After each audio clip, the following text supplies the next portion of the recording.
Buenas tardes, profesor Bernardo. Con esto damos inicio a la sustentación de nuestro trabajo. Y el primer tema que abordaremos será el concerniente a la tasa de desempleo en Colombia.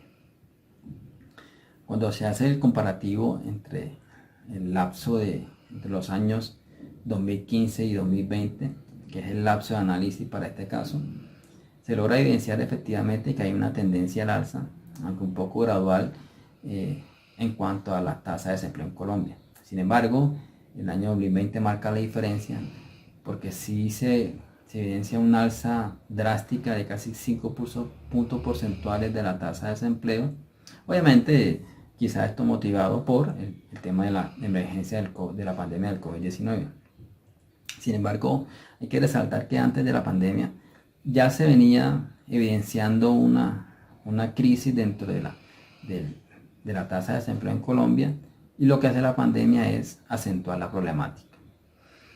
Eh, la primera deducción que se hace es que fueron dos gobiernos los que generaron las políticas públicas en ese lapso de tiempo con el fin de mejorar el mercado laboral, el gobierno de Juan Manuel Santos y el gobierno de Iván Duque, pero los resultados no fueron lo que se esperaba.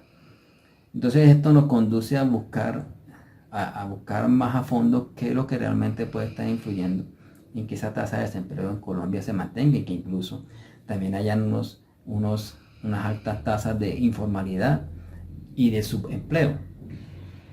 Una de las posibles causas es la falta de competitividad que tenemos hoy día, o una competitividad limitada según el índice que calcula The World Economic Forum, en donde nos ubica nos ubica detrás de otros países de la región, como por ejemplo Chile, México. Y esta falta de competitividad pues obviamente afecta a la generación de empleo en el país.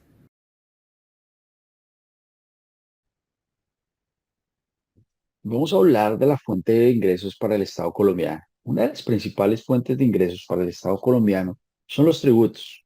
Estos consisten en prestaciones pecuniarias exigidas por la administración pública y que son de total obligatoriedad de acuerdo con la Constitución Política de Colombia y el artículo 95, el cual habla de que nosotros como ciudadanos colombianos debemos contribuir al financiamiento de los gastos e inversiones del Estado dentro de conceptos de justicia y equidad. La fuente de ingresos colombianos se divide en tributos, ganancias del sector empresarial, del sector público, las regalías, entre otros. Para el caso de los tributos, tenemos ejemplos de tributos tales como el impuesto al IVA o el impuesto al valor agregado. Este es seguramente el tributo más conocido dentro de la población, ya que todos somos consumidores.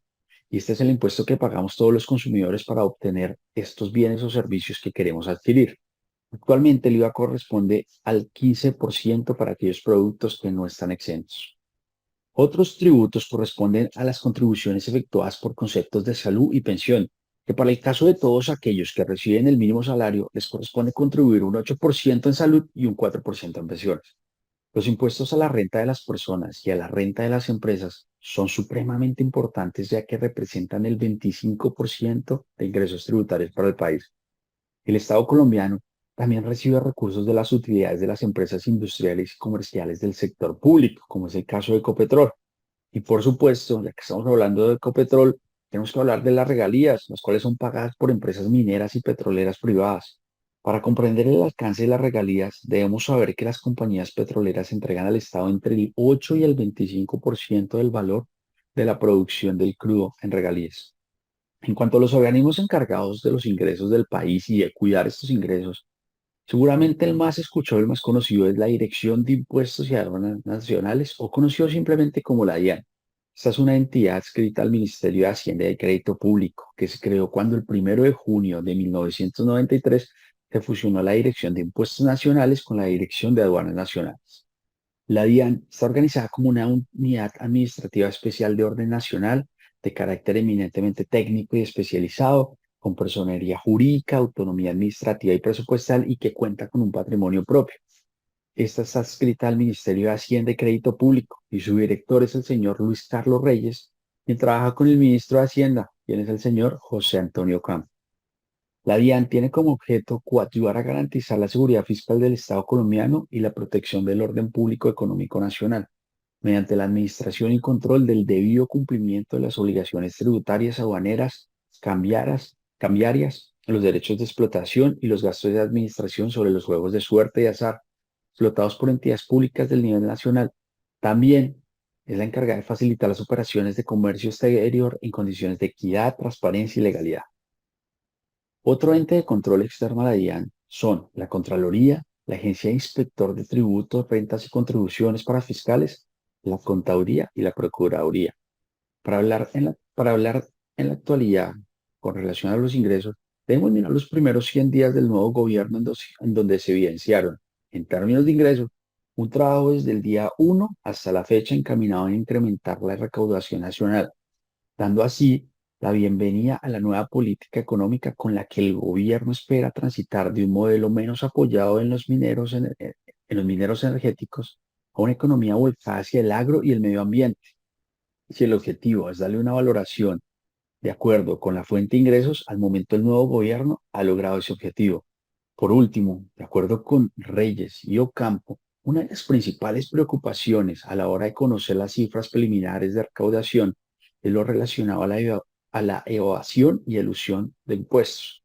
Para los directores de la DIAN y la cartera de Hacienda, esta cifra se acercaría a los 65 billones anuales, pues las estimaciones apuntan a que podría estar entre 40 y 80 billones en el peor de los casos, por lo cual hay mucha tarea que hacer en cuestión de fuentes de ingresos. Las criptomonedas, o también conocidas como criptodivisas o criptoactivos, son un medio digital de intercambio que cumple la función de una moneda. Justamente es esta la característica de donde proviene su nombre. No obstante, las criptomonedas son totalmente digitales y es por esto que se utilizan métodos criptográficos para asegurar sus transacciones financieras, para controlar la creación de nuevas unidades y para verificar la transferencia de activos. El concepto o la idea de criptomoneda tuvo sus inicios en la década de los 80. Sin embargo, la idea como se conoce hoy en día fue escrita por primera vez por Wade Dye, quien propuso la idea de crear un tipo de dinero que fuera descentralizado y que utilizara la criptografía como medio de control.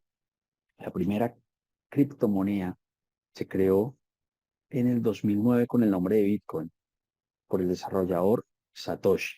El Bitcoin y su tecnología han tenido tal impacto que a lo largo de los años han ido evolucionando en nuevas alternativas o nuevas criptomonedas que han ido incrementando su valor con mayor o menor suerte. Desde entonces, como veremos un poco después, se han ido creando una gran cantidad de criptomonedas diferentes. Algunas son Namecoin, Litecoin, Freecoin, Ethereum, Binance Coin, Cardano, Peter, XRP, Solana, USD Coin, entre otras. Algunas de las desventajas que podemos encontrar son: no es una moneda universalmente aceptada, eso significa que se encuentra limitado su uso y no participa del régimen cambiario. Presenta una alta volatilidad ya que no tiene un respaldo como en el caso de la moneda tradicional que tiene el oro, lo que presenta cierta inestabilidad financiera para el inversionista. No existe un ente regulador ni el origen ni el movimiento de los activos. Cuarto, si cometes un error, las transacciones no son reversibles. Las transacciones son anónimas, lo que abre el paso para actividades ilícitas como el lavado de dinero y la evasión de sanciones. Y por último, el uso desmedido de energía que se requiere para poder realizar la minería de las criptomonedas. Sin embargo, a pesar de todas las desventajas, según algunos datos entregados por Colombia FinTech, nos cuentan que en el país se consiguen transacciones con criptomonedas por un valor de hasta 70.000 millones mensuales. De la misma forma, se tiene conocimiento de más de 600 sitios en los que se puede comprar y vender. Cifras claves para la industria de las criptomonedas. De acuerdo con Fabián Vidal, CEO de RENAP, dice que están esperando tener un crecimiento por lo menos de 500 millones de pesos en los próximos 6 meses con las criptomonedas. Con las cifras mencionadas, y aunque las criptomonedas no cuentan con un marco normativo que regule este tipo de moneda en Colombia, lo que quiere decir que quienes decían negociar no cuentan con ningún tipo de garantía.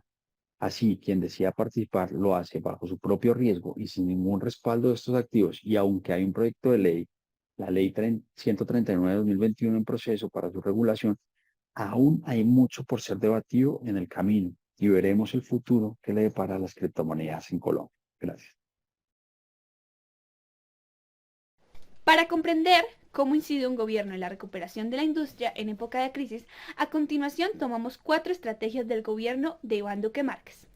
Primero, formalización del emprendimiento.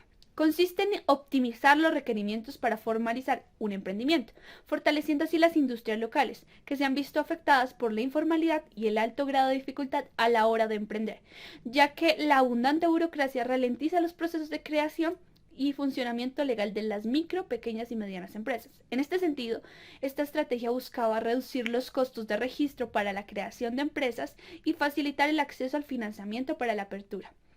Para ello se planteaba ampliar la cobertura de la Cámara de Comercio de una única ventanilla a 57 dentro del país. De igual manera, ampliar las líneas de financiamiento por medio de Bancoldex, con una estimación presente en el Plan Nacional de Desarrollo de 30.000 líneas de crédito en pequeñas y medianas empresas entre el 2019 y el 2022. Estrategia 2. Producir conservando y conservar produciendo. En esta propuesta se buscaba establecer un equilibrio entre una industria productiva y una industria sostenible con el medio ambiente. Se proyectaba un desarrollo de la economía de manera equilibrada, teniendo dentro de sus objetivos implementar una estrategia nacional de economía circular para aumentar el reciclaje de residuos, la eficiencia energética y el reuso del agua, buscando brindar un espacio y las facilidades para que la industria pudiera crecer y reutilizar de manera equilibrada con el manejo de recursos. Estrategia 3. Fortalecimiento de la exploración científica e innovación industrial. Consistía en impulsar y fortalecer la exploración científica, transformando los procesos productivos y apostándole al desarrollo de emprendimientos y manufacturas en el eje de investigación e innovación. Por tanto, mediante una meta de duplicar los acuerdos de transferencia de tecnología de las universidades a las empresas, se buscaba apoyar el objeto de explorar científicamente y avanzar en la innovación industrial. Estrategia 4. Inversión y desarrollo al campo. Esta estrategia está fuertemente ligada a la industria alimentaria y estaba dirigida a la producción de materias. Se planteaba una mayor inversión y apoyo a los trabajadores, en aras de alcanzar un mayor aprovechamiento del potencial rural. Se proponía una estrategia implementar mejores planes de ordenamiento productivo, introducir 48 productos nuevos al mercado internacional y de igual manera crear condiciones para la tendencia de tierra, aumentando el número de títulos y la formalización sobre los predios privados, contribuyendo así al desarrollo de la industria alimentaria y en grandes escalas primas ligadas directamente al desarrollo de otras industrias. Observaciones. El papel del Estado es fundamental a la hora de abordar el desarrollo de la industria. Esta propuesta de diferentes estrategias abordan la gestión en materia de política y la importancia de los procesos en creación de política en función del desarrollo y la reestructuración de sectores económicos, la generación de empleo y los procesos de crecimiento económico, debido a que si se articula una buena política podrá contribuirse al desarrollo y proyección económica de un Estado y de esta manera formar y contribuir al desarrollo de la industria. El formular la política de manera eficaz e integral debe ser el objetivo de todo ente gubernamental, ya sea a nivel nacional o a nivel local. Para poder desarrollar propuestas en materia de seguridad es necesario tomar a consideración algunas particularidades, como por ejemplo variables como la criminalidad, la delincuencia y aún la necesidad de gestionar políticas de bienestar social integral e seguridad. Partiendo de esta base, las siguientes son las propuestas que podrían ser implementadas por el gobierno local y el gobierno nacional, respectivamente, en aras de mejorar la seguridad de los ciudadanos a nivel integral, generando calidad de vida. De esta manera se contemplan las siguientes propuestas. Para el gobierno local, la promoción de la seguridad sanitaria. Estimular la confianza en las instituciones en los procesos democráticos. La seguridad y protección a la primera infancia, cuidando sus derechos. De igual manera, a nivel nacional, el disminuir el porcentaje de los cultivos ilícitos, transicionando a mercados y a diferentes productos para poder sustituir estos cultivos. De igual manera, estimular la confianza en las instituciones al generar mayor presencia estatal y fortalecer las capacidades de defensa nacional. Esto en aras de alcanzar una seguridad integral.